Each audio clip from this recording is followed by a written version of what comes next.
đôi bẹt lô sầm đai thầm mình nêu bị khâu tàng lái bọc cháu khơi cháu bọc côn miền pia cho pia chỉ mùi khné đây chỉ bẹt cam chỉ mùi khné bọc côn miền pia khơi bọc côn miền pia này khné tay bắt đầu sẽ cái đây on tải đòn khné đòi miền bọc côn nam mà nè chui bàn tê xong bay tay tạt hà cốt mình tấu có quát trâu tạt sau pia và lia bọc quát trâu khné prot chẳng đây đôi bẹt lô bờ rục âm pi bọc pe pram rồi các bạn để bộ priêm cái do tập bầu chia dài nhá nè bọc pe pram rồi nó trâu bộ priêm cái do tập bầu chia dài phần đấy đào pe bạch chỉ khiết cái lơ cặp bắt bằng hóng đằng ao co à bọc pe mỗi thùng lơ cặp bắt đặt đào có à bọc pe mê vô cái đó mong lơ cặp bắt đặt đào có bọc pe nó người dung à pi bị dung về sao vâng à pi sao bị dung chẳng anh nè bạch chỉ khiết nó vừa toàn cắt cái bào tê bộ sạt na priếm cái thưa bón mệt thưa đôi dương này không mà pe chẳng cái trong thưa bón cái bờ mô sạt mà pram quan cái ba pram rồi cái ba chẳng cái do cặp bắt mà cắt co cái ba nó cho sạt nó sầm lấp cho thằng đầm bay bạch chun sát nó lại lao than xu bên đây ta sầm lấp sát nó bị tệ để chá rồi ban lao than xu cái bên chìm nưa chẳng hay à kia nè sầm lấp sát nó để ban bạch chun sát lao than xu nó luôn ấy cả ban bón đây chân do bờ pe nó mỏng nó mo sầm lấp cả lưỡi cả bắt đặt đo có à bờ pe nó bị dùng mà bị dùng về sao bị sao bị dùng đòi chân này bạch trực hiện này xu hay cho về mấy bàn này anh dùng phong sơi phong cho mình đại chua và tẹt sát ấy chầm lại giang nắng bờ pe nó chơi gì nhỉ bé ta nhông dung mới dung về pro nhông dung mà nát nè anh nè ngà hay xua thà mấy bàn nát nhông hay cho mấy bàn này anh sao thà sao nó nhông sao sờ bài chắc thà chiết nó nhông thấu o cam nhông thẩm chiết năng ơi nhông thấu cái cắt cái ba nó pram rồi chiết bằng chiết năng o buồn rồi cao sao buồn chiết đây cái cỡ là cắt cái ba nhông hay là lấu chiết nó chiết trong trâu đây là loài anh mà cắt cái ba nhông nó cứ nhông sờ bài chắc là nhông o thẩm chiết nó nhông lên cái cắt cái ba nhông chiết đây hãy cho mấy bà này anh dung thật nhông dung mà nát nè anh thành nè anh mau từ tua là pia nó chỉ luộc nhông mà đòn chẳng ọt bị năng tốc cần là cái cắt cái bao này anh nó đốt này anh bung hiệp trong cắt cái bao nhông chưa đâu về dây trong cái sông vé nhúng bờ chẳng nhông vô kho nhông kết thật nhông phải chu này anh lao than xu nhông bàn bon đa bờ chẳng tê nhông rồi là ngay đôi ta thành xong cam thành xong pia mà đặt luôn chân bờ chẳng nhông ọt sầm lấp này anh tê nhông nó đo lên này anh à bờ pe nó phải tháp bờ tô bay này anh mình sầm lấp nhông còn nhông thử là sầm không ngày này ôi cho bậc nhông ọt sầm lấp này anh phong này anh mấy ban sầm thật nhông mà thử ta đo pi thử ta sầm chân được không tô bay này anh mình sầm lấp nhông thử là sầm đây đôi chân ni bạch trực hiện ọt chưa nhúng ọt chưa đây phép con cháu luôn anh tầng thằng oi sầm lấp sát tầng nó bờ lên cho tầng nhiều mà bờ lên từ tầng quạt nó tam mưa bờ pe môi năng mong nhúng quạt tam trong đằng mưa đã tao đôi sầm bay quạt bờ pe năng dây men ọt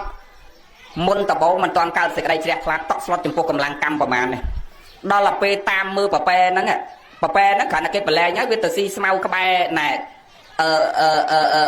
trường nông muối các bạn đông thò muối nó phong là si mau nó ra là tẹt banh thằng hai nhôm áp liếc này tẹt banh đông thò nó đánh bay đông thò nó chỉ chừng riêng mà chống cả có đánh các bạn lẹ đồng đây một quạt này màn quạt nó tóc slot men tên mong nhôm khơi nó cứ chắp vào tóc slot men tên ta nó bật nàyกำลังกำนี่มันธรรมดาตีแต่ประกอบจมูกล้วนยืงในเปน่าแต่ยืงแบบประเทศน่าพอลนกหรือไม่เอาพอลกรุบเปลต่างให้กรุบเจี๊ยกิ๊กมันรวยตีนั่นจังตอกสล็อตจับไปไงนั่งเต้านอมปะโกนอมโกนนอมเจ้านอมโพลเสนาบอกล้วนนั่งโจปะโกลไก่ไฟล้วนขนมภาษาศาสนาสดับทอประเดี๋ยวเมียนประเภทบวกนั่งสำนักประเดี๋ยวเมียนประเภทต่างสรุปมาวิ่งไว้แต่มาเลิกบังไว้มาเรื่องนั่งเต็งนั่งจอมไปเจ้าถ้าโดยเก็บประตูทำเอาไปบ่อองเตาแตะเอาไปบ่อองจูนตำนานบ่อองไอ้นั่งบ้านบ่อองสันได้ทำมันเนี่ยไปโคต่างหลายเจ้าการบักเคยเจ้าบอกโกลเมียนปีการบักเคยบอกโกลเมียนปีจอบจมูกขนี้แต่งประดออันตรายดอลขนี้โดยขมิ้นแนะนำมาเนี่ยช่วยบานเต้ให้ก็มันแม่นเมาปีแนะนำมาเนี่ยได้คือเปลือยเลี้ยไปเถาตัวจังมั้งบ่อองสันได้ที่จอมเมียนในแต่บัดโต๊ะใบจะไงนั่งบ่อองอัดแต่ชันแตะในนนโกบาลโต๊ะใบนนโกบาลอัดนอมเพลาบ่อองมาวอดไว้ก็ไปเถาจะสลับได้ไงนั่นไปผัวไอ้ไปผัวมาจักกำนี่ไปเขามาโยเปโยกำโยเปียก็เถาดอลเป็นนั่งไงโดยมาทลอไปเจ้าตาเสกได้สลับเมียนมันโยแนวกองถมเสกได้สลับเมียนมันกำมาขยันมรณะปอยขยันมรณะอายุขยันมรณะกาลมรณะกาลมรณะปอยขยันมรณะนั่งเมียนในแต่ออกบอลคือสลับออกบอลนั่งเมียนในแต่เกิดม็อบจนการแดกลักเกิดม็อบหลบตัวเองหมดแดกลักเกิดมาบ้านใบน็อปตัวเองแดกลักมาไพ่ตัวเองแดกลักซามตัวเองแดกลักไซตัวเองแดกลักฮาตัวเองปอนแต่เตาออกบอลนั่งเวียดขอบปีเตาเดือดออกกำเดือดออกอายุเตาเดือดออกบอลนั่งเวน่ากับเตาบานได้ปันเตาโดยสู้อดลงมาไงông mà thằng coi tàu phăng đôi ai chỉ kiêng dương con chạy xẹp vào việc ọt triệt thế nhá vì yêu tao ta lút vô mà nè ចឹងអាអ្នកអស់បនហ្នឹងរបៀបអញ្ចឹងគឺសម្រាប់មិនទៅផ្លឹងអង្គុយទៅផ្លឹងបាត់ភ្នែកទៅមកវាទៅស្រួលអាហ្នឹងគេហៅទៅដល់អស់បនអាទៅស្រួលហ្នឹងណាញោមណាហ្នឹងអាស្លាប់ស្រួលញោមដែរឃើញអ្នកស្លាប់ស្រួលហ្នឹងអត់ដែលឃើញទេហ្នឹងអាសម្រាប់មិនទៅផ្លឹងអត់មានបបាណាទាំងអស់អង្គុយទៅផ្លឹងសម្រាប់មិនទៅផ្លឹងមកគឺទៅតែម្ដងដោយមិនលំបាកកូនមិនលំបាកចៅមិនលំបាកចូលពេទ្យគេវាស់គេកាត់គេដេអីទេគឺអត់ទេបើថាដល់ពេលដល់វេលារបស់គាត់បាត់ភ្នែកទៅតែម្ដងអាហ្នឹងគេហៅទៅដល់អស់បនហើយអាទៅដល់អស់អាយុហ្នឹងដូចថាអាយុ90ស្លាប់80ស្លាប់ដូចរាល់ថ្ងៃនេះពុទ្ធសាសនាអតិកន្តតានេះកន្លងមកបាន2556ហ្នឹងមានន័យថាអាយុមនុស្សនៅសល់តែ70ទេអញ្ចឹងនិយាយណាអាយុបាន70ស្លាប់ឬក៏80ស្លាប់ហ្នឹងមានន័យថាអាហ្នឹងគេហៅអស់អាយុដល់ពេលវេលារបស់គាត់ត្រូវតែស្លាប់ឧបមាដូចខ្មែរនិយាយមិញអញ្ចឹងដូងកាលណាដូចព្រះអង្គសម្ដែងថាបិណ្ឌុបលសោវទានិសិខ្លួនអ្នកក្នុងកាលឥឡូវនេះជាបុគ្គលប្រៀបដូចស្លឹកឈើទុំមានពណ៌លឿងស្លឹកឈើតែកាលណាមានពណ៌លឿងវាមិនញោមវាមិនវាជ្រុះចឹងកាលណាវាលឿងហើយវាជ្រុះអាហ្នឹងអត់ចម្លែកទេមានន័យថាវាដល់ពេលរបស់វាត្រូវតែជ្រុះចឹងបងចឹងអាអស់អាយុហ្នឹងមានន័យថាអាយុ70 80គាត់ស្លាប់តោះអាហ្នឹងគេហៅអស់អាយុវាដល់ពេលវេលារបស់គាត់ត្រូវតែទៅចឹងមក80ហើយហ្នឹងវាដល់ពេលដល់វេលាដល់អាយុរបស់គាត់ត្រូវតែស្លាប់ចឹងមកប៉ុន្តែអាអស់កម្មនេះអាហ្នឹងមិនស្រួលទេដើរគេបាញ់ស្លាប់ឡើងចុងថ្នោតធ្លាក់ចុងថ្នោតចុះទឹកលងទឹកជិះឡានកិនហើយបើថាមិនគេបាញ់ស្លាប់គេកាប់ស្លាប់មិនចុះទឹកលងទឹកមិនធ្លាក់ចុងថ្នោតឡានមិនកិនទេអ៊ំម៉ាថាមុនស្លាប់ទៅត្រូវពេទ្យគេវាស់គេកាត់គេដេ10 20 30ធ្នេអញ្ចឹងណាញោមហ្នឹងឲ្យវេទនាមកអាមុនដាច់ចោលវេទនាមកអាហ្នឹងគេហៅថាសត្វស្លាប់ដោយសារកម្មមកកាប់ផ្ដាច់យល់លោកនិយាយញោមដូចងាយនុនគោបាលអញ្ចឹងអាហ្នឹងគេហៅសត្វគាត់ស្លាប់ដោយសារអីអាហ្នឹងស្លាប់ដោយសារអីគេកាប់ស្លាប់ហ្នឹងប៉ិនស្លាប់ដោយសារអីអាហ្នឹងគេហៅស្លាប់ដោយសារអីគេហៅស្លាប់ដោយកម្មមកកាប់ផ្ដាច់អត់ទាន់ដឹងទៅអស់កម្មទេជួនកាលមិនដឹងទៅប្រហែលជាតិទៀតគេកាប់គាត់ហ្នឹងពីព្រោះយើងកាប់គេមួយជាតិគេកាប់យើងដល់500ជាតិមកដោយប្រពន្ធនាយសំពៅអីគាត់តែចងជើងប្តីជាកាប្តីមកកើតជាឆ្កែហ្នឹងអត់ដឹងតែប្តីកើតជាឆ្កែអាប្តីវាស្រឡាញ់វាចេះរត់តាមប្រពន្ធរហូតដល់ពេលខឹងគេបង្អាប់តានាយព្រានព្រោះនាងព្រានព្រោះទៅណាឆ្កែចេះរត់តាមដល់ខឹងអាកតុយវាក្រោយរត់តាមហ្នឹងនឹងចងជើងឆ្កែហ្នឹងបោះទម្លាក់ទឹកអត់ដឹងតែប្តីឯងបោះទម្លាក់ទឹកតាមជាតិគេគ្រាន់តែបោះនាងហ្នឹងទម្លាក់ទឹក499ជាតិអាជាតិចុងក្រោយបានជាប្រពន្ធនាយសំពៅនេះគឺឆ្កែដែលនាងបោះទម្លាក់ទឹកហ្នឹងឯងប្តីហ្នឹងឯងចុងក្រោយសុំប្តីឡើងសំពៅទៅជាមួយធ្លាប់លឺលោកទេរឿងហ្នឹងហ៎ដល់ទៅដល់ពាក់កណ្ដាលសមុទ្រអាសំពៅវាអត់ទៅមុខទៅក្រោយគឿងគេចាប់ស្លាកចំនាងហ្នឹង3ដងអាអ្នកដតីអត់ហ៊ានបោះឲ្យប្តីខ្លួនឯងចងប្រអោបលើកណ្ដាលបោះទម្លាក់ទឹកប្តីខ្លួនឯងអ្នកបោះអាជាតិទី500អញ្ចឹងអាគ្រាន់តែបោះគេទម្លាក់ទឹកតែមួយជាតិបើគេបោះខ្លួនឯងទម្លាក់ទឹកវិញ500ជាតិអាហ្នឹងអញ្ចឹងណាកម្មហ្នឹងអញ្ចឹងនាងនុនគោបាលមិនទាន់ដឹងតែអស់កម្មហើយអត់ទេប៉ុន្តែដឹងតែគាត់ស្លាប់ដោយសារកម្មមកកាត់ផ្ដាច់អាហ្នឹងគេហៅថាកម្មមកយេនមរណៈហ្នឹងហើយអាកម្មមកកាត់ផ្ដាច់នេះណាគឺគ្មានកិច្ចតណារួចទេកិច្ចតណាក៏អត់រួចដែរដូចអារោគដែលកើតអំពីកម្លាំងកម្មនិងរោគដែលកើតអំពីខ្លួនយើងអញ្ចឹងអាកើតឡើងដោយអុតុសមុទ្ឋានរោគអាកាយសមុទ្ឋានរោគនិងអាហារសមុទ្ឋានរោគអាកើតពីអាហារដែលយើងហូបអត់គិតពីអនាម័យអាកើតពីអាកាសធាតុទីកន្លែងដែលយើងរស់នៅខ្វះអនាម័យអីអារោគអស់ហ្នឹងគឺព្យាបាលជាតែបើកម្មសមុទ្ឋានរោគអារោគដែលកើតអំពីកម្លាំងកម្មញោមឯងទៅពេទ្យដុកទ័រស្ថានណាក៏ព្យាបាលយើងអត់ជាដែរឧបមាដូចនាងរោឯណីអញ្ចឹងណាកើតស្រែងតាំងពីថ្ងៃកើតពីក្នុងពោះម្ដាយមកគាត់តែកើតព្រិចមករោគស្រែងនឹងកើតពេញមុខពេញខ្លួនទាំងអស់ហើយនាងជាកូនអ្នកមានត្រូវជាប្អូនរបស់អនុរុទ្ធត្រូវជាក្មួយព្រះសមណគោតមបកើតហ្នឹងហើយទៅព្យាបាលនៅតាណាក៏អត់ជាដែរដោយអំណាចនៃសេចក្តីល្អដែលយើងបានធ្វើបន់ធ្វើសាលាថ្វាយព្រះហើយទៅធ្វើបន់បោសសម្អាតសាលាព្រឹកងាយទៅបោសថ្ងៃណារោគស្រែងនឹងវាជ្រុះម្ដងតិចម្ដងទៅជាស្រីស្អាតញោមគឺអត់អាចជាបាលអ្វីក្រៅអំពីជំរះកម្មខ្លួនឯងប្រឹងចម្រើនសេចក្តីល្អទេអាហ្នឹងបើរោគកើតអំពីកម្លាំងកម្មញោមឃើញទេអញ្ចឹងអារោគកើតពីកម្លាំងកម្មអត់អាចដាក់ថ្នាំជាទេយ៉ាងណាសត្វណាដែលត្រូវស្លាប់ដោយសារកម្មមកកាត់ផ្ដាច់ក៏គ្មានអ្នកណាអ្នកជួយយើងបានដែរហើយក៏មិនមែនមកពីព្រះតែឆាន់ដែរវាត្រូវដល់ពេលវេលារបស់គាត់ត្រូវតែគេមកយកពីវេរាបដូចគ្នាអញ្ចឹងឧបមាដូចកូនយើងដូចគ្នាបើគាត់មកពីពេញហើយស្រាប់មានបញ្ហាតាមផ្លូវកុំឲ្យដាក់បន្ទុកថាមកវាអញទេហៅកូនមកលេងបានកូនអញស្លាប់មិនមែនអញ្ចឹងទេវាដល់ពេលដល់វេលារបស់គាត់ត្រូវទទួលផលវិបាករបស់គាត់ព្រោះព្រះអង្គសម្ដែងថារឿងគ្រប់យ៉ាងនៅក្នុងโลกនេះវាមានហេតុបាទវាមានផលពុទ្ធសាសនាលោកនិយាយពីហេតុផលអត់ដូចសាសនាដទៃទេហេតុយ៉ាងណាផលយ៉ាងហ្នឹងគ្រាន់តែថានិយាយខ្លះគាត់អាហេតុផលគាត់សួរទៀតហើយចុះកូនកណាជាតិហ្នឹងវាធ្វើតែល្អហ្នឹងហើយមិនបានវាទទួលហេតុអាក្រក់ថាព្រះលោកសម្ដែងថាអតីតជាហេតុបច្ចុប្បន្នជាផលបច្ចុប្បន្នជាហេតុអនាគតជាផលអាបច្ចុប្បន្នហ្នឹងគាត់ធ្វើល្អមែនប៉ុន្តែអាពីមុនមកកើតជាកូនយើងមិនដឹងគាត់ធ្វើអីខ្លះហ្នឹងញោមទាំងអស់គ្នាអ្នកកងធំពេលកូនយើងមកចោះចាប់បដិសន្ធិមកពោផ្ទៃក្នុងពោះយើងម្ដងវាមានដែលបោះសបុតប្រាប់អត្តសញ្ញាណបានវាថាវាមកពីណាវាដែលមុនមកកើតក្នុងពោះយើងវាទៅសេប្រវត្តិរូបរបស់វាមកស្លឹកវាមកប្រាប់យើងជាប្តីជាប្រពន្ធថាម៉ែខ្ញុំជាតិមុនមកពីខាងតាំងគោកខ្ញុំជើងកាងអា មួយនំសាតាំងគោកណាហ្នឹងខ្ញុំដើរកាប់គេព្រឹកងាយហ្នឹងណាហើយឥឡូវខ្ញុំសុំមកកើតមួយម៉ែញ៉ាជាតិហ្នឹងវាមានតែសេប្រវត្តិរូបថាវាមកពីណាដែលមានប្រាប់ទេអត់ទេតែដល់ពេលវាត្រូវមកកើតវាមកកើតមកបើវាអត់ដែលប្រាប់ថាវាមកពីមុនមកពីណាទេចឹងយើងតែមិនដឹងតែជាតិហ្នឹងវាកើតមកជាកូនល្អមែនប៉ុន្តែមុនមកកើតមួយយើងដឹងវាមកពីណាមិនដឹងវាពាក់កវលប្រហែលបតោមកតិចមកចំហៀងហើយវាមិនដឹងខោវាដាច់ជង្គង់អស់ប្រហែលភ្នែហើយវាមិនដឹងកាប់គេអស់ប្រហែលអ្នកវាមិនដឹងលួចប្លន់គេអស់ប្រហែលអ្នកយើងមិនដឹងអតីតរបស់គាត់ជាហេតុមកនោះចឹងអាបច្ចុប្បន្នគាត់ធ្វើល្អមែនប៉ុន្តែមិនមែនមកពីអផលល្អបច្ចុប្បន្ននេះមកពីអាពូជរបស់គាត់វាមិនខុសគ្នាពីឧទាហរណ៍មកងាយយល់ថាញោមហូបស្រូវរាល់ថ្ងៃហូបស្រូវឆ្នាំហ្នឹងឯងហូបស្រូវពីឆ្នាំមុនអុកម៉ាថាឥឡូវយើងអាចហូបស្រូវថ្មីខ្លះហើយប៉ុន្តែឧទាហរណ៍ថាពេលដែលយើងកំពុងតែធ្វើស្រែឆ្នាំហ្នឹងវស្សានរដូវចូលមកដល់យើងកំពុងតែដកស្ទូងភ្ជួររស់តើពេលដែលកំឡុងពេលដែលយើងកំពុងដាំដកស្ទូងភ្ជួររស់ហ្នឹងយើងហូបបាយរាល់ថ្ងៃហ្នឹងហូបអាស្រូវពីពេលណាគឺអាស្រូវចាស់ឆ្នាំមុនមិនមែនហូបស្រូវពងធ្វើហ្នឹងណាហើយដល់ពេលយើងពងធ្វើស្រូវឥឡូវហ្នឹងយើងទុកហូបពេលណាពេលឆ្នាំក្រោយទៀតមិនចឹងចឹងអាកូនយើងមកនៅមួយយើងធ្វើល្អឥឡូវហ្នឹងគាត់មិនមែនទទួលផលអាល្អឥឡូវហ្នឹងទេអាល្អឥឡូវហ្នឹងគាត់ធ្វើខ្លួនគាត់ទុកសម្រាប់ខ្លួនគាត់ពេលដាច់ចោលទៅមុខនោះទេហើយអាគាត់មកកើតមួយយើងអាយុខ្លីយុវវែងសពទុកឥឡូវនេះអាស្រ័យពូជរបស់គាត់ធ្វើពីមុនមកទុកមកតាមិនដឹងគាត់សន្សំពូជអីខ្លះបានគាត់ត្រូវមកឥឡូវហ្នឹងចឹងអូម៉ាដូចជាទីហោយាយខ្លះពីមុនមិនដឹងឯងសន្សំពូជអីខ្លះបាទមកជាតិហ្នឹងទៅណាបាត់ស្បែកជើងនៅហ្នឹងមានយាយមួយគាត់ថាលោកគ្រូកណាទំនាយមកឲ្យតែទៅបុតឯណាគឺមកវិញដើរជើងទៅទេចង់អាពាក់ចាស់ទៅក៏គេលួចអាពាក់ថ្មីទៅក៏គេលួចទៅណាគេលួចណាកណាមិនដឹងទំនាយស្អីបាទទៅបាត់ស្បែកជើងទៅបាត់វិញអាត្មាថាយាយឯងមិនមែនទំនាយទេយាយឯងពីមុនមកមិនដឹងដោរបស់គេអស់ប៉ុន្មានគូដែរ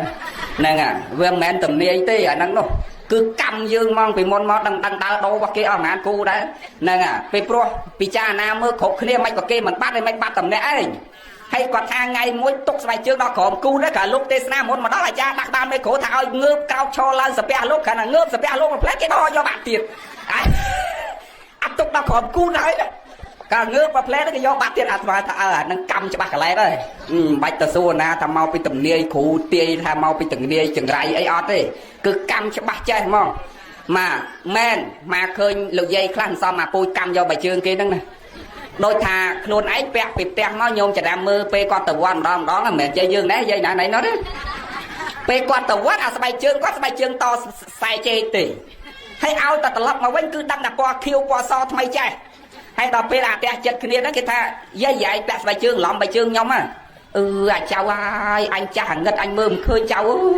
អញពាក់ច្រឡំនេះចៅឯងយកវិញទៅចឹងហើយច្រឡំមិនច្រឡំអារបស់ខ្លួនឯងខ្សែជែកឯងច្រឡំរបស់គេអាថ្មីចេះទេហើយមិនច្រឡំវិញរត់អាថ្មីហ្នឹងហើយយាយលេងតិចមានយាយខ្លះចឹងមិនខឹងលោកងាប់ណាហើយអាមនុស្សចឹងច្រើនមួយឆ្នាំទៅវត្តតែម្ដងពីរដងអីទេហ្នឹងហើយមិនសូវបានញឹកញាប់គេទេហើយទៅមួយឆ្នាំទៅម្ដងហ្នឹងឃើញទោសលោកទាំងអស់ឃើញទោសអាចារ្យទាំងអស់គឺអញដូចធ្វើជាជីវត្តហ្នឹងដល់ហើយអាគេពងសោតធរឯងចានឆ្នាំងម៉ងម៉ាអាចារ្យហ្នឹងក៏ចឹងតែគេបាក់យ៉ាងផនទេវិសងអាចារ្យក៏ទៅរត់លុយញាប់ស្អីគេលោកនេនក៏ចឹងតែមើលក្រងចពោចំក្រងចពោអាឆានឲ្យស្លៀកយកបង្អែមយកទៅមួយចានទៀតអាចដូចទ្រឹសលោកវត្តហ្នឹងដល់យកទៅឃើញទាំងអស់អាមួយឆ្នាំទៅម្ដងហើយអាគេនៅវត្តរាល់ថ្ងៃទៅវត្តរាល់ថ្ងៃគេអត់ឃើញទោសលោកហើយឯងមួយឆ្នាំទៅម្ដងឃើញទាំងអស់ហ្នឹងហើយអាទៅមួយឆ្នាំទៅម្ដងហ្នឹងមិនមែនស្រួលទេណាជួនកាល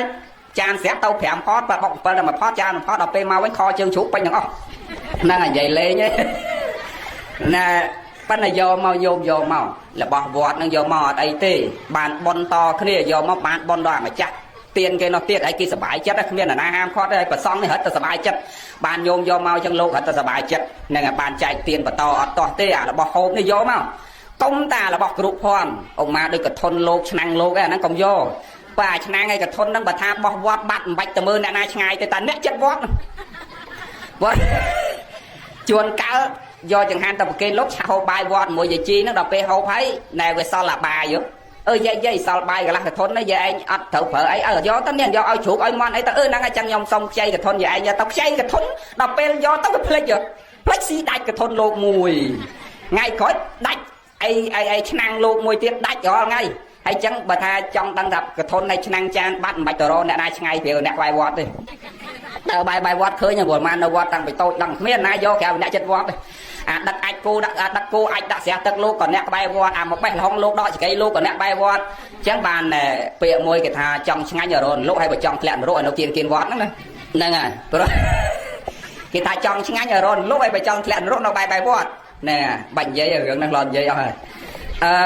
បញ្ជាក់មកគោលធម៌យើងវិញអញ្ចឹងពេលដែលមានបញ្ហាកើតឡើងកុំបន្ទោសអ្នកណាទាំងអស់គឺយើងអ្នកយល់ធម៌យើងយល់យើងគប្បីគិតពិចារណាទៅដល់ហេតុនិងផលហេតុគឺចរណៈដំណើរនៃការប្រព្រឹត្តរបស់យើងយ៉ាងណាផលវាត្រូវទទួលអញ្ចឹងហើយយើងអត់អាចដាក់បន្ទុកទៅលើអ្នកណាទាំងអស់ហ្នឹងអានឹងអញ្ចឹងសំបីតាគេមកកាប់កូនយើងស្លាប់នៅនឹងមុខហ្នឹងក៏ដោយក៏យើងមិនអាចនឹងដាក់បន្ទុកទៅអ្នកហ្នឹងបានដែរឲ្យផ្លូវច្បាប់គេគិតគូរហើយយើងក៏មកដាក់បន្ទុកលើអ្នកហ្នឹងគឺអាស្រ័យដោយសារហេតុពីមុនមកមិនដឹងតែគាត់ជាពាក់អីអ្នកហ្នឹងខ្លះពូជព្រះអង្គសម្ដែងអំពីហេតុនិងផលណាក្នុងសាសនានេះគឺនិយាយអំពីហេតុនិងផលពុទ្ធសាសនាអត់និយាយដូចសាសនាដទៃទេសាសនាដទៃអ្នកឯងធ្វើអីធ្វើទៅដាច់ចោលទៅដឹងតែព្រះចាំទទួលនៅឋានលើព្រះលោកអត់ថាអញ្ចឹងទេអត់មានចាំទទួលអ្នកណានៅឋានលើទេអ្នកណាថាសាព្រោះពូជអីអ្នកហ្នឹងត្រូវទទួលផលផ្លែផ្កាយ៉ាងហ្នឹងរៀងខ្លួនអត់មានអាណាចាំមកទទួលកម្មជំនួសទេសាសនាដទៃអ្នកឯងធ្វើកម្មអីធ្វើទៅដឹងថាដាច់ចោលទៅដោយតែជឿលើព្រះដឹងថាព្រះចាំទទួលទាំងអស់អារឿងណាអាត្មាពេលប្រជុំអន្តរសាសនាសួរសាសនាហ្នឹងតើសួរថាណែគេសួរអាត្មាគេសួរថាសាសនាអ្នកឯងជួយអីខ្លះដល់មនុស្សអាត្មាចောက်ថាបើចង់ដឹងថាពុទ្ធសាសនាជួយអីខ្លះអ្នកឯងរៀនតែត្រឹមសិល5បានមិនបាច់ចាំរៀនដល់3 10មកទូហ្នឹងឯងរៀនតែត្រឹមសិល5ហ្នឹងអ្នកឯងនឹងយល់តម្លៃពុទ្ធសាសនាជួយអីដល់សត្វលោករៀនសិល5ហ្នឹងហើយនាំគ្នាអនុវត្តត្រឹមតែសិល5តូចមួយមកចំណែកតូចបានដឹងថាពុទ្ធសាសនាមានគុណសម្បត្តិអីខ្លះក្នុងការជួយមនុស្សមិនទៅរៀនដល់3 10មកទូទេបើអត់មានពេលត្រឹមតែកាន់តែសិល5ឲ្យតែជាប់ទៅគឺសង្គមហ្នឹងនឹងមានសេចក្តីសុខហើយចាំបើម្នាក់អត់កាប់ចាក់គ្នាផងអត់សម្លាប់គ្នាផងបើម្នាក់អត់លួចឆក់ប្លន់គ្នាផងមិនបាច់ចាំចាក់សោទ្វារក៏វាសុខដែរមិនអញ្ចឹងញោមបើមនុស្សវាអត់ចេះលួចផងហើយមនុស្សវាអត់ចេះប្រព្រឹត្តខុសព្រេងផ្សៃប្រពន្ធកូនអ្នកដទៃផងហើយមនុស្សបើអត់ចេះនិយាយក៏ហក់พูดផោគ្នាផងញោមឯងចង់ទិញម៉ូតូក៏មិនបាច់ចាំហៅអាណាចេះមើលម៉ាស៊ីនម៉ូតូទៅជាមួយដែររាល់ថ្ងៃចង់ទិញម៉ូតូទិញឡានត្រូវពឹងពោរអាកូនណាដែលប្រកែមើលម៉ាស៊ីនម៉ូតូខ្លាចក្រែងលោកអ្នកលក់វាអត់ត្រង់ហើយដោយសារអីបាទភ័យរអ្នកទៅជួយមើលហ្នឹងដោយសារតែយើងគិតថាមនុស្សវាអត់ត្រង់នឹងគ្នាហើយចាំបើមនុស្សត្រង់នឹងគ្នាចាំបាច់ភ័យរអ្នកផ្សេងទៅជួយមើលម៉ាស៊ីនដែរមកចាហើយដល់មនុស្សវាអត់បាត់សតិដឹងម៉ែដឹងឪដឹងខុសដឹងត្រូវលែងប្រព្រឹត្តអបាយមុខលែងលួចឆក់ប្លន់កាត់សម្លាប់លែងដឹងខុសដឹងត្រូវដោយសារតែសតិតាំងនៅមាំអញ្ចឹងមនុស្សអត់បាត់សតិឈ្មោះថាមនុស្សនៅដឹងខុសដឹងត្រូវដឹងម៉ែដឹងឪដឹងគុណដឹងទោសអាមនុស្សរងថ្ងៃអត់ដឹងម៉ែដឹងឪថាមកវាបាត់សតិមកវិញមកពិសាយគ្រឿងសង្វឹងអញ្ចឹងបើយើងគិតមើលទៅថាធម្មតាសិល5តូចមួយដែលព្រះអង្គសម្ដែងហ្នឹងសិក្ខាបទ5ហ្នឹងធ្វើឲ្យមនុស្សមានសេចក្តីសុខរស់នៅជាសុខនឹងគ្នាដោយមិនចាំបាច់បង្កើតច្បាប់ក៏សុខដែរហើយចុះអាត្មាសួរយកទៅសាសនាអ្នកឯងជួយអីដែរថាឲ្យតែអ្នកឯងជឿលើព្រះខ្ញុំអ្នកឯងបាច់ខ្វល់អីទាំងអស់ដឹងថាដៃខ្យល់អ្នកឯងដឹងថាឡើងឋានសួគ៌ស្រាប់ឯងពីព្រោះព្រះនៅចាំនៅឋានសួគ៌ទទួលរងទុកជំនួសអ្នកឯងទាំងអស់អ្នកឯងធ្វើអីក៏មិនបាច់ភ័យឲ្យតែជឿលើព្រះអាត្មាតើឥឡូវចេះខ្ញុំអត់ចាំដល់ដៃខ្យល់បានព្រះមកទទួលផលឥឡូវខ្ញុំចង់ឲ្យអ្នកឯងទៅជាប់គុកជំនួសក្មួយខ្ញុំពងដេកគុកនៅព្រៃសនោះឥឡូវវាចង់មកជួបជុំម៉ែឪវានេះមកឧទាហរណ៍ទេមិនមែនមានក្មួយជាប់គុកមែនទេក៏ឧទាហរណ៍តែឥឡូវក្មួយខ្ញុំនៅគុកព្រៃសនោះឥឡូវខ្ញុំអត់តន់ចាំដល់ដៃខ្យល់ទេចង់ឲ្យព្រះអ្នកឯងទៅចូលគុកជំនួសក្មួយខ្ញុំដើម្បីឲ្យក្មួយខ្ញុំបានមកជួបជុំម៉ែឪវាវិញហេអានឹងអត់កើតទេអានឹងព្រោះតដៃចោលបានព្រះចាំទទួលកម្មអាត្មាតែចឹងបោកបាត់ហើយអានៅរស់នេះអត់មានអាណាទទួលជំនួសផងឯងដល់ដៃខ្យល់មើលគ្នាអត់ឃើញហើយណែឯងចេះថាហ្នឹងដល់អានៅរស់នេះបើថាបកែអញ្ចឹងអានៅរស់នេះមកជួយអាអ្នកមានទុកមានវេទនានេះឲ្យជួយបានមកហើយព្រះបកើតគ្រប់អ្វីទាំងអស់ទឹកដីភ្លើងខ្យល់ព្រះគេអ្នកបកើតទាំងអស់ហ្នឹងព្រះហ្នឹងគេអ្នកបកើតទាំងអស់អាត្មាតែបើព្រះបកើតមនុស្សបកើតពិភពលោកបកើតដីបកើតទឹកអញ្ចឹងមិនក៏មិនបកើតមនុស្សឲ្យមុខដូចគ្នាមកបើព្រះជួយមនុស្សគ្រប់តែគ្នាគួរតែឲ្យមនុស្សវាស្អាតមកទាំងអស់មិនក៏មានអាខ្លះចំោះនៅលើពាល់នេះហើយអាខ្លះភ្នែកមកនៅក្រោមចោមទៅនៅលើភ្នែកវិញអាណែភ្នែកទៅនៅលើចោមមកនៅក្រោមភ្នែកវិញហើយអាខ្លះម្រាមគេមាន5ឯងមកមានតែ2ហើយអាខ្លះជើង3គេដើរស្មើឯងដើរអាលាក់គ្រប់កន្លែងហ្នឹងហើយមិនក៏មិនព្រមឲ្យមនុស្សវាស្អាតដូចគ្នាមកខ្ពស់ដូចគ្នាមកបើថាសផ្លឹងដូចគ្នាមកមិនមានខ្មៅមានសមានល្អមានអាក្រក់បើព្រះបកើតម៉ែតែមួយឪតែមួយបើព្រះអ្នកបកើតឪតែមួយបើអញ្ចឹងឲ្យមកដូចគ្នាទាំងអស់មកហើយឲ្យវាមកមានទាំងអស់គ្នាមកសទ្ធិទាំងអស់គ្នាអាហ្នឹងបើព្រះវាអាណិតសត្វលោកព្រះអ្នកបកើតមិនក៏មានឲ្យមកអាមានបាយហូបគ្រប់អាខ្លះមកបាយហូបអត់គ្រប់មិនក៏មកឲ្យដូចគ្នាមកហើយបើព្រះបកើតគ្រប់តែរឿងចឹងចុះអានព្រះបាញ់វិញព្រះចង្រៃមិនបើបកើតព្រះបាញ់គេបាញ់ឯងគ្រប់តែគ្នាហ្នឹងដល់ថាអញ្ចឹងស្ងាត់មាត់ជ្រាបវិញខ្ញុំអាត្មាអាត្មានេះមាត់វាត្រង់ហ្មងនោះហ្នឹងថាមិនសូវចេះគិតទេចេះថាទៅហ្មងដល់អញ្ចឹងទៅស្ងាត់មាត់ដើរចេញទៅមិនដឹងនិយាយមួយលោកនឹងថាមិនបើលោកថាអញ្ចឹងហើយបើព្រះបកើតគ្រប់គ្នាមកមិនក៏ព្រះមិនអោភាសាទាំងអស់គ្នាមកហើយបើព្រះបកើតគ្រប់គ្នាមិនក៏មិនអោជាកូនអ្នកមានទាំងអស់គ្នាមកមិនក៏ឲ្យអាមានអាវេទនាមានអាមិនវេទនាមកទៅអីហ្នឹងហើយអញ្ចឹងគឺពុទ្ធសាសនាអត់និយាយអញ្ចឹងអត់មានអ្នកណាបកើតអ្នកណាទេគឺកម្មអ្នកបកើតយើងគ្រប់គ្នាកម្មនឹងគឺសំដៅដល់អំពើរបស់យើងរៀងខ្លួនអ្នកណាសាបព្រោះស្អីអ្នកហ្នឹងមកអញ្ចឹងខ្ញុំឯងតែដាំអាលឹកដឹងអាផ្លែអាលឹក អាណាដាំដូងដល់តែចេញដូងអាណាដាក់ពូជស្វាយដល់ស្វាយប៉ុន្តែការដាំហ្នឹងវាអត់ដូចគ្នាទេពីព្រោះចិត្តយើងវាអត់ដូចគ្នាការប្រព្រឹត្តវាអត់ដូចគ្នាអាខ្លះគេចូលចិត្តហូបស្វាយគេដាំស្វាយដែរអាខ្លះគេចូលចិត្តហូបដូងគេដាំដូងទៅអាខ្លះគេចូលចិត្តអាឡឹកគេដាំអាឡឹកទៅអាខ្លះគេចូលចិត្តតបែកគេដាំតបែកយូរឃើញមនុស្សដាំផ្សេងៗគ្នាមែនទេឧបមាមកអាពូជកុសលអកុសលវាដូចគ្នាដែរអាខ្លះវាស្រឡាញ់អាពូជលួចគេវាលួចមកជីវិតចឹងទៅជាប់គុកទៅចេញពីគុកមកវិញលួចទៀតអាអត់ចូលគុកទេគេចាប់បានគេវាយធ្លាក់ក្អួតធ្លាក់ឈាមចឹងទៅដល់ពេលជាក្អួតហ្នឹងទៅលួចទៀតវាចូលចិត្តដាំអាពូជលួចចឹងមកហ្មងណាហើយអាខ្លះពូជគេចូលចិត្តដាំអាពូជធ្វើបុណ្យសំកុសលចឹងមួយថ្ងៃនៅតែស្ដាប់ធម៌ធ្វើតែបុណ្យចឹងនោះហើយអាខ្លះចូលចិត្តដាំពូជផឹកនោះផឹកតែបើភ្នែកផឹកហ្មងហ្នឹងអាខ្លះដាំពូជប្រផិតពុតក្បត់ប្រពន្ធកូនចឹងមួយថ្ងៃអត់ដើរតែផិតក្បត់ប្រពន្ធកូនចឹងប្រពន្ធ5ប្រពន្ធ6ខោអត់ច្រកចកេះចង់គ្រប់ទេប៉ុន្តែផ្ទះលិចលើលិចក្រោមមកប៉ុន្តែទៅណាមានប្រពន្ធនៅហ្នឹងអាខ្លះទៀតពូជហឹង្សាពូជតោស័កមកតាំងពីកំណើតមកអានោះមកតាំងពីដឹងក្តីមកគ្រាន់តែក្នុងពោះម៉ែនាំឲ្យម៉ែហ្នឹងអត់បាយអត់ទឹកចាញ់គួរស្គមរីងរៃអាកើតមកហ្នឹងកើតមកគេ9ខែ10ថ្ងៃគេកើតអានេះ10ខែបើកើតហ្នឹងវេទនាម៉ែចង់ងាប់ដល់អាកើតមកហើយដឹងក្តីហើយអត់ឲ្យម៉ែដេកអាកាលនៅតូចហ្នឹងមកពី10យប់មក2យប់នៅវិឆ្លៀនអាចដាក់ស្ពុតម៉ែងើបតាំងកណ្ដាលយប់ទៀតវារឿងឲ្យយើងនៅមិនសុខមកដល់ពេលវាធំដឹងក្តីវាដើរកាប់ដើរឆ្លោះដើរទាស់គេដល់ពេលការប្រពន្ធឲ្យហើយប្រពន្ធនេះគ្រាន់តែបើកភ្នែកឡើងអត់ទាន់បានបាយទេលាបក្រែមឲ្យប្រពន្ធហៅមុខហៅមាត់អស់ហ្នឹងវាយតបធាក់ពូជវាគឺវាផ្សេងគ្នាអស់ខ្ញុំឃើញទេចឹងហើយបានជាយើងកើតមកផ្សេងគ្នាហ្នឹងមានអ្នកស្អាតមានអ្នកល្អមានអ្នកមានអ្នកក្រហ្នឹងថាមកពីអីថាមកពីពូជឯងដាំហ្នឹងវាផ្សេងគ្នាដល់វាផ្សេងគ្នាចឹងអាផលវាមកវាមិនដូចគ្នាអញ្ចឹងអត់មានអ្នកណាមកបង្កើតយើងទេគឺកម្មអ្នកបង្កើតយើងមកអាពូជយើងសមមិនវាត្រូវទទួលផលចឹងយល់នេះញោមពុទ្ធសាសនានិយាយចឹងអត់និយាយដូចសាសនាដទៃទេបើអញ្ចឹងយើងចង់បានពូជល្អយើងត្រូវទៅម៉េចយើងត្រូវដាក់ពូជចង់បានផ្លែល្អយើងត្រូវដាក់ពូជល្អមិនចឹងណាអញ្ចឹងយើងប្រឹងដាំពូជល្អទាំងអស់គ្នាពូជល្អហ្នឹងមានពូជទៀនពូជសិលពូជភាវនាសិលសមាធិបញ្ញាបដោះពូជទាំងអស់ហ្នឹងក្នុងខ្លួនយើងឲ្យបានច្រើនគ្រប់គណៈចិត្តនោះបុណ្យកុសលនឹងចម្រើនឲ្យផលមកយើងវិញល្អដូចគ្នាចឹងដែរណាញោមសូមអនុមោទនាទៅនៅដំណើរជីវិតប្រព្រឹត្តទៅរបស់យើងទាំងអស់គ្នាមិនវែងទេពេលវេលាដ៏ខ្លីខាងមុខនេះគឺជាពេលវេលាដែលយើងត្រូវឃ្លាតនិរាសចាកសត្វនិងសង្ខារជាទីស្រឡាញ់របស់យើងទាំងអស់គ្នាទាំងញោមទាំងអាត្មាបើអញ្ចឹងកូនចៅប្រុសស្រីទាំងអស់ក៏ដូចគ្នាដែលយើងធ្វើបន់ជូនមេដាបៃតាយើងថ្ងៃនេះមកពីយើងយល់ទៅដល់សាមញ្ញលក្ខណៈធម៌នឹងឯងយល់ថាមេដានិងបៃតារបស់យើងពេលនេះលោកស្ថិតទៅនៅក្នុងបច្ចុប្បន្នវ័យនិងជារាវ័យហើយជាពេលវេលាដែលយើងទាំងអស់គ្នាត្រូវយកចិត្តទុកដាក់ថែទាំរក្សាទាំងផ្លូវចិត្តផ្លូវកាយចំពោះលោកហើយយើងនាំគ្នាធ្វើបុណ្យបំពេញសេចក្តីល្អជូនលោកឲ្យលោកបានសប្បាយចិត្តដូចអ្នកថ្លៃសន្ទរកថាបំបញ្ញមិញអញ្ចឹងថាបុណ្យនឹងវាកើតទី1ដោយសារសទ្ធាសារណហេតុយើងមានសទ្ធាបាទទៅធ្វើបុណ្យកើតបន្តជឿបុណ្យជឿបាបបាទធ្វើបុណ្យកើតទី2គុណោបការៈសារណហេតុព្រោះយើងរលឹកដល់គុណរបស់លោកអ្នកដែលមានគុណរបស់យើងបាទធ្វើបុណ្យថ្ងៃហ្នឹងបើអត់នឹកគុណម៉ែគុណឪក៏អត់ធ្វើបុណ្យថ្ងៃហ្នឹងដែរហើយទី3គឺសង្ខារសារណហេតុណាយើងរលឹកដល់សង្ខាររបស់យើងទាំងអស់គ្នាថាវាមិនទៀងបើយើងមិនបានធ្វើសេចក្តីល្អជូនពុកយើងចៃដន្យយើងទៅមុនគាត់យើងអត់បានធ្វើសេចក្តីល្អឲ្យគាត់មួយទៀតអត់ទៀងមិនមែនតែអត់ទៀងតែយើងជាកូនទេពុកម្ដាយយើងក៏អត់ទៀងចឹងដែរ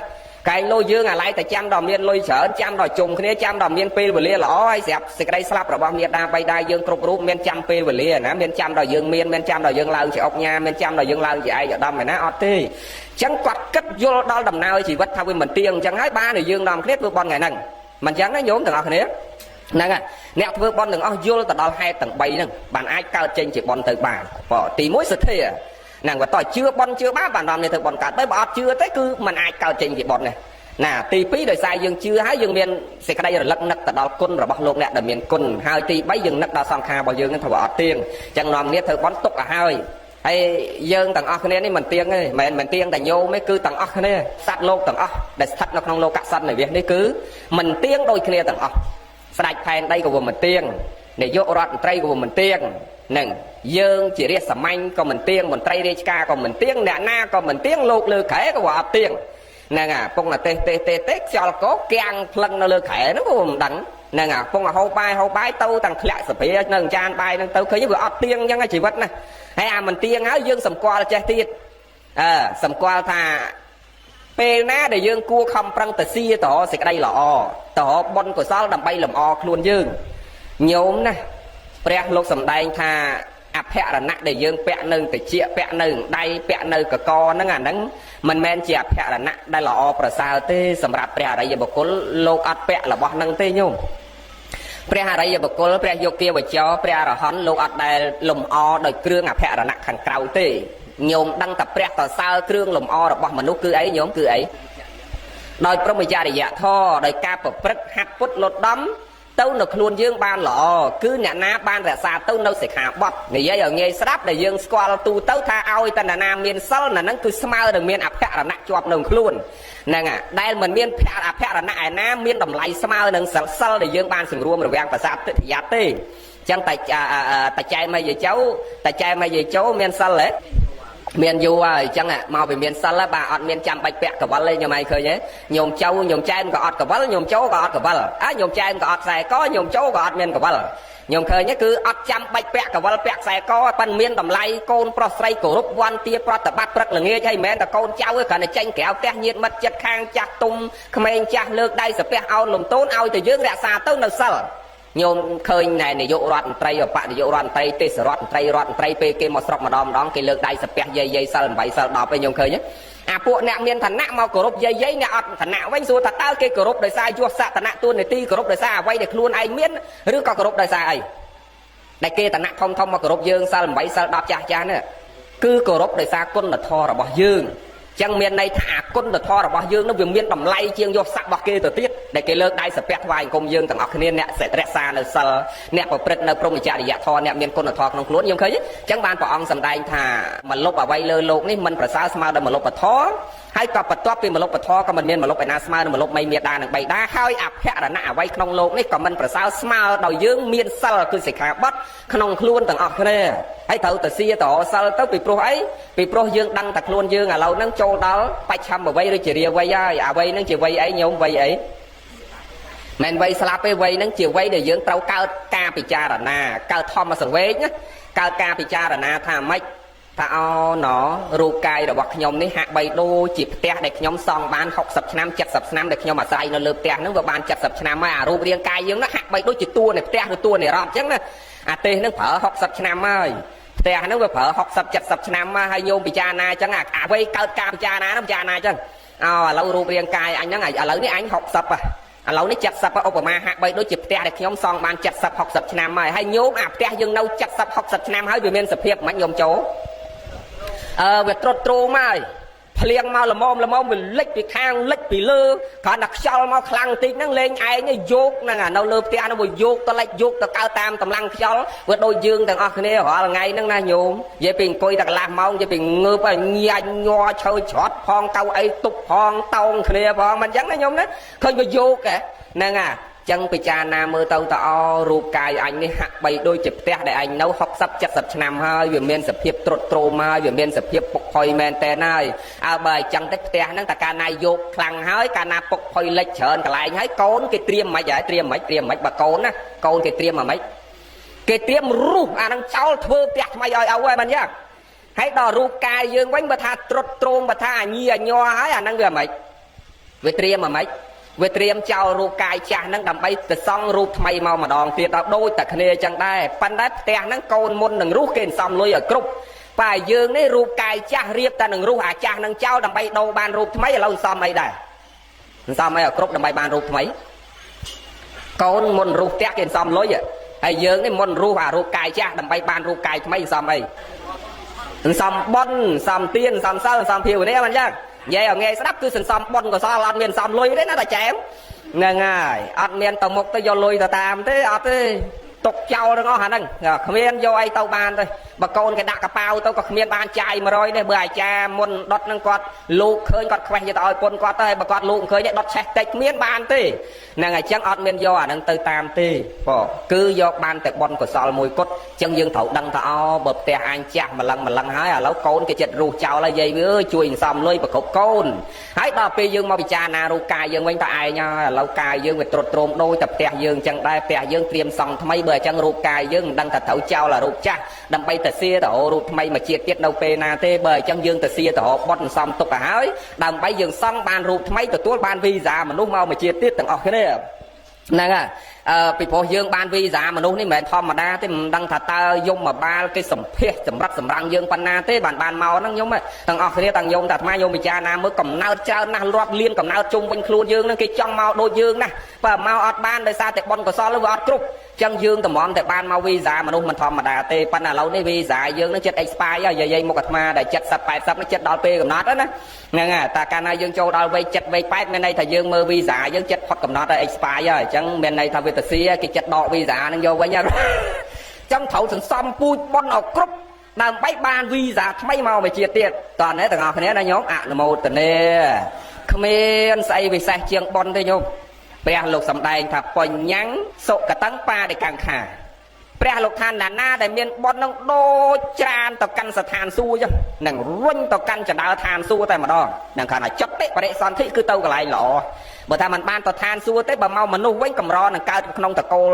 នឹងទុរគតកំសត់អត់លំបាកណាស់គឺតែងកើតក្នុងតកូល2គឺខត្តយៈតកូលនិងព្រាហ្មណតកូលអ្នកដែលបរិបូរដោយបុណ្យកុសលនឹងអញ្ចឹងបានព្រះលោកសម្ដែងថាបញ្ញសុកតੰបាដិកង្ខាមានន័យថាណាមានពូជដោយបុណ្យកុសលត្រៀមចណ្ដើទៅកាន់ទីកន្លែងសុខកដុំរមនានៃសេចក្តីល្អព្រោះបុណ្យកុសលរបស់យើងនឹងឯងហើយថាផ្ទុយមកវិញទៀតថាបាបាំងទុកតੰបរិកាងខាណាធ្វើសេចក្តីអាក្រក់អានឹងត្រៀមរុញខ្លួនឯងទម្លាក់ទៅកន្លែងសេចក្តីទុកកន្លែងអាក្រក់បាបអកុសលនឹងឯងបញ្ញចោរេហិទុហរੰ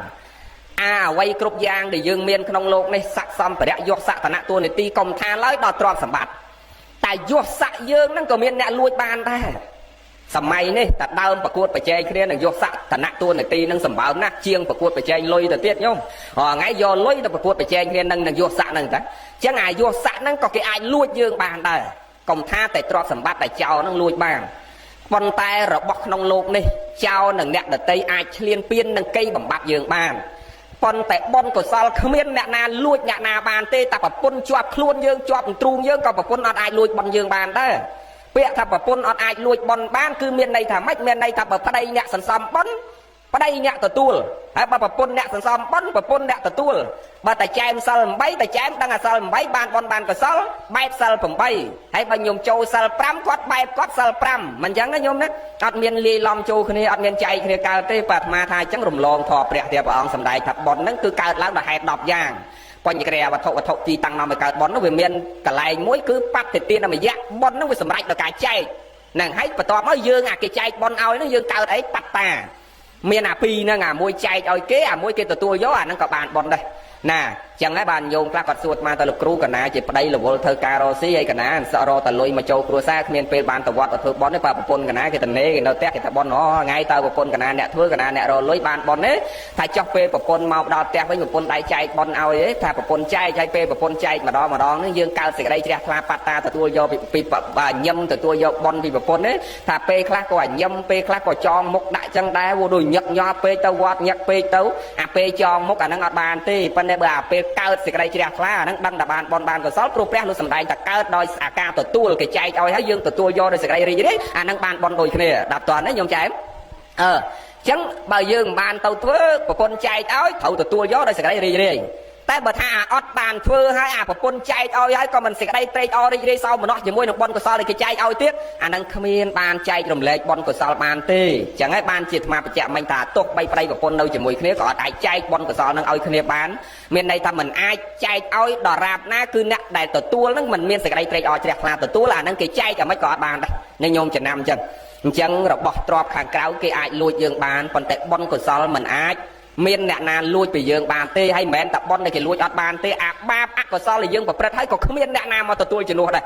ពុទ្ធសាសនាអញ្ចឹងណាញោមខុសពីសាសនាដទៃកន្លែងហ្នឹងសាសនាដទៃ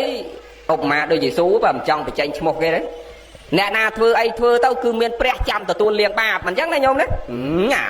អាពាក្យលាងបាបហ្នឹងវាមិនមែនត្រឹមតែនិយាយធម្មតាក្នុងកាពីវាទេវាព្រីនกระดาษបាត់តាមដើមឈើទៀតនោះព្រះលាងបាបមិនអញ្ចឹងនឹងព្រះទទួលបាបបាត់ឯងពេញទៅតាមដើមឈើហ្នឹងនឹងប៉ុន្តែពុទ្ធសាសនាអត់ចឹងទេឧបមាថាកុំនិយាយដល់ជាតិមកជាតិក្រោយកម្មផលនឹងហេតុផ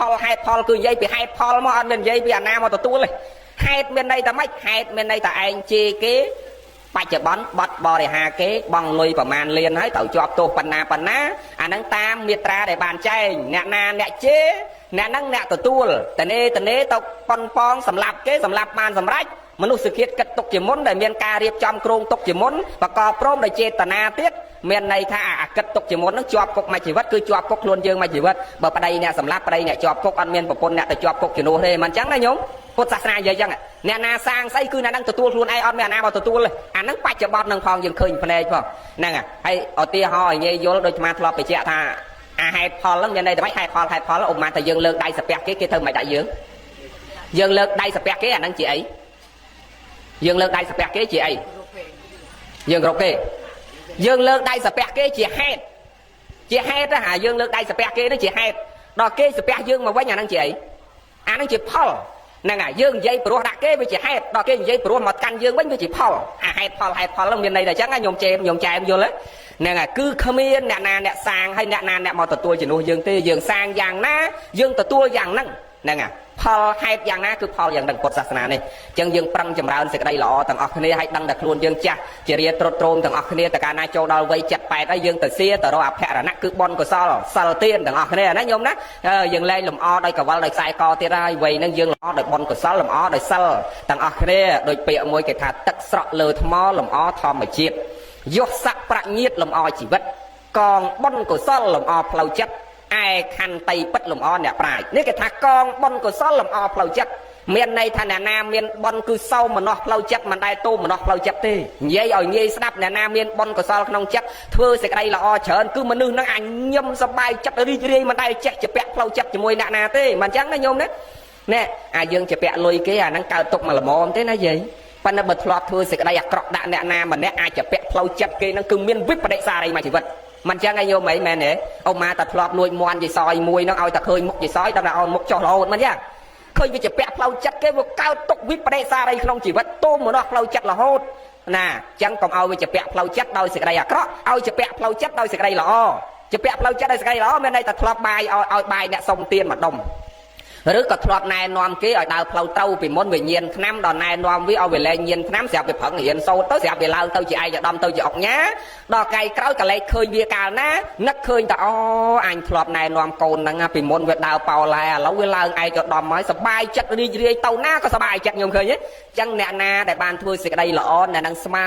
នឹងយើងបានទិញលុយរាប់រយលានដុល្លារដើម្បីព្យាបាលផ្លូវចិត្តយើងឲ្យកើតទៅនៅសេចក្តីសោមនស្សគឺសេចក្តីរីករាយសប្បាយផ្លូវចិត្តជានិច្ចជានិរន្តរ៍គ្រប់ពេលគ្រប់វេលាទាំងអស់ចឹងយើងទាំងអស់គ្នាក៏បីយកបុណ្យមកជាលំអផ្លូវចិត្តយើងទាំងអស់គ្នាហើយអាផ្លូវចិត្តនេះសំខាន់ណាស់អាយុវែងអាយុខ្លីក៏នៅផ្លូវចិត្តនឹងដែរណាយាយធ្លាក់នរកទៅសួគ៌ទៀតក៏នៅផ្លូវចិត្តយើងដែរសំខាន់ណាស់ចិត្តនឹងវាជាអីលោកអាសាទេថាចិត្តវាជាអីចិត្តវាជាប្រធានមិនចឹងណាហ្នឹងហើយចិត្តវាជាប្រធានមនោពពាំងកមាធម្មាមនោសេដ្ឋាមនោមយាមរក្សាជេប្រសន្នេអ្នកនោះមានន័យតែចិត្តយើងវាជាប្រធានអ្វីទាំងអស់គឺនៅលើចិត្តចឹងយើងចម្រើនសេចក្តីល្អកាលណាយើងមានសេចក្តីល្អច្រើនចិត្តយើងសប្បាយអត់ដែលកើតទុកទេមនុស្សអ្នកធ្វើសេចក្តីល្អអត់ដែលចេះកើតទុកផ្លូវចិត្តទេញោមចំណាំមើលទៅបីគាត់ហូបបាយប្រហុកគ្នាគាត់យាយតាហ្នឹងក៏គាត់សើចលន់ចាក់2ចាក់3នោះមិនចឹងទេញោមណាទៅបីហូបប្រហុកក៏យើងហូបប្រហុកក៏យើងសប្បាយចិត្តដែរតាំងញោមតាអាត្មាអូគេឲ្យអាត្មាហ្នឹងអាគាត់អត់ដែលធ្វើអាក្រក់ណាចឹងហូបតែប្រហុកក៏សើចលន់ចាក់2ចាក់3កើតដែរប៉ុន្តែបើមនុស្សធ្វើអាក្រក់ឲ្យទៅបីដេកសឡុងដេកពូទៅបីហូបមាន់ហូបទាហូបរបស់ឆ្ងាញ់ប៉ុណ្ណាក៏លាក់កំបាំងដោយមិនមានទីចំហចំពោះមុខហើយអាផ្លូវចិត្តក៏វាមិនរីករាយដូចយើងអ្នកធ្វើសេចក្តីល្អដែរដោយអាត្មាធ្លាប់បញ្ជាក់ឧទាហរណ៍ថាយើងអ្នកក្រដែលមិនធ្លាប់ធ្វើសេចក្តីអាក្រក់យើងដើរស្ដាប់ធម៌គ្រប់គ្នានេះដែលហៅតែសុខផ្លូវចិត្តនឹងទោះបីយើងទៅស្ដាប់ធម៌ទៅជួយបន់ខ្មោចគេដល់មកមិន10យប់ក៏មិនដែលត្រឡប់មកពីបន់ខ្មោចវិញពេលយើងទៅបន់ខ្មោចយើងដឹងតែយើងមកមិន10យប់បានត្រឡប់មកវិញយើងក៏គ្រប់គ្នាយាយតានឹងក៏មិនដែលមានយាយណាមួយដាក់បថៅនៅក្នុងកាបូបមកតាមដែរមិនចឹងមើលមានញោមណាមកស្ដាប់ធម៌ថ្ងៃហ្នឹងដាក់កវិតខ្លីនៅក្នុងកាបូបមកហ៎ហ៎មានណាមួយដាក់បថៅមកតាមហ៎ហើយបើកាលណាអត់មានអាផ្លូវចិត្តនឹងវាជាពាក់រឿងអីមួយវាធ្លាប់ធ្វើអាក្រក់ដាក់អ្នកណាម្នាក់ណាអូម៉ាថាធ្លាប់លបវាយគេមកដបងអញ្ចឹងអាត្មានេះធ្លាប់លបវាយគេមកដបងនៅភូមិវាលហ្នឹងបើមកទេភូមិវាលច្បាស់ណាស់ច្បាស់ជាក្នុងថងយាមអាត្មាគឺមានកភ្លើងខ្លីឬកបាត់ខ្លីមកតាមហ្នឹងមិនអញ្ចឹងប៉ុន្តែដល់ពេលអត់មានដាក់ហ្នឹងដោយសារអីវាសុកដោយសារគិតតែខ្លួនឯងវាអត់ដែលទៅបៀតបៀនអាណាសោះគឺខ្លួនឯងធ្វើតែសេចក្តីល្អដល់អញ្ចឹងដើរចង់មកមួយយប់ក៏អត់ដែលដាក់បថៅមកតាមដែរមិនអញ្ចឹងទេញោមឃើញវាសក់ដែរឃើញសក់ដែរហ្នឹងអញ្ចឹងគេថាបុណ្យវាជាលំអផ្លូវចិត្តនឹងវានាំឲ្យយើងបានសេចក្តីសុខផ្លូវចិត្តទៅណាក៏អត់មានជាប់ជាពាក់តោម្នាក់ភ័យព្រួយកើតបដិខៈថ្នាំងថ្នាក់ខ្វាយខ្វល់ជាមួយនឹងរឿងអ្វីដតីដែលពីព្រោះយើងអត់ធ្លាប់ប្រឡាក់ដោយសេចក្តីអាក្រក់ទាំងអស់គ្នាណាញោមសូមអនុមោទនាហើយខន្តីពិតលំអអ្នកប្រាជ្ញគេថាអ្នកដែលអាចឡើងធំបានជាមនុស្សដែលមានចិត្តត្រជាក់ មនុស្សដែលមានការអត់ធន់ច្រើនមិនឆេវឆាវនឹងមិនត្មងត្មាំងច្រើនគឺមនុស្សនឹងធ្វើអីប្រកបវិជ្ជាច្បាស់លាស់នឹងមានភាពអធ្យាស្រ័យមានភាពជាក់លាក់ទៅលើអ្វីមួយទោះបីគេបន្ទុះសារាយបៀតបៀនដោយប្រការណាមួយក៏នៅតែអត់ធន់មិនត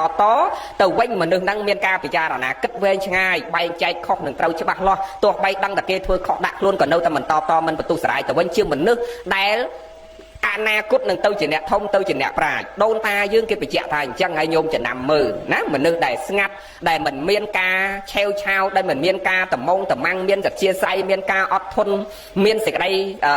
ជាក់ច្បាស់មុននឹងធ្វើអ្វីមួយមានការប្រកបវិជ្ជាច្បាស់លាស់នោះគឺមនុស្សហ្នឹងជាកំណើតនៃអ្នកធំនិងជាកំណើតនៃអ្នកប្រាជ្ញហើយណាញោមសូមអនុមោទនាបានណាចប់ចិត្ត1ម៉ោងហើយបានអាត្មាប្រញាប់កោះធំនោះមករោងទៀតញោមអើយហើយវាឆ្លងពេញដល់អញ្ចឹងវាពិបាកទៅវិញដល់ម៉ោងគេចេញធ្វើការនៅល្មមណាហ្នឹងហើយបើមានផ្លូវវៀងជិះក្រៅក្រុងមែនអីបាទនេះជិះទៅចូលក្រុងវិញហើយបានហួសទៅតាមតាខ្មៅទៅបងវិញទៀតហើយផ្លូវសិតយ៉ាប់ហ่ะអញ្ចឹងបានប៉ុណ្្នឹងចុះ